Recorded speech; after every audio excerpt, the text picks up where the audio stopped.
Sot Prokuroria Speciale ka intervistuar për disa orë ish ministrin Faton Peci, tash kryetari i komunës së Mitrovicës.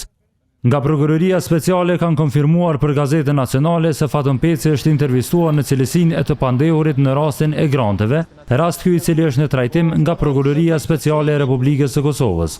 Për çështjen e granteve, sipas burimeve të Gazetës Nacionale, është intervistuar edhe deputetja e Lëvizjes Vetvendosje, Fitore Pacolli. Sipas këtyre burimeve, Fitore Pacolli është intervistuar dje nga Prokuroria Speciale rreth ndikimit që mund të ketë ushtruar për dhënien e granteve nga Ministria e Bujqësisë për dajen e saj dhe vëllajen e saj, të cilët kishin përfituar nga 100.000 euro vlerë të granteve nga Ministria e Bujqësisë. Në anën tjetër, sot në Prokurorinë Speciale është intervistuar edhe ministri në detyrë i shëndetësisë Arben Vitia. I njëjti e ka konfirmuar vetë intervistimin nga prokurori special, por nuk ka dhënë detaje rreth çështjes për të cilën është intervistuar. Sqarohet kjo edhe nga Prokuroria Speciale, po edhe nga ana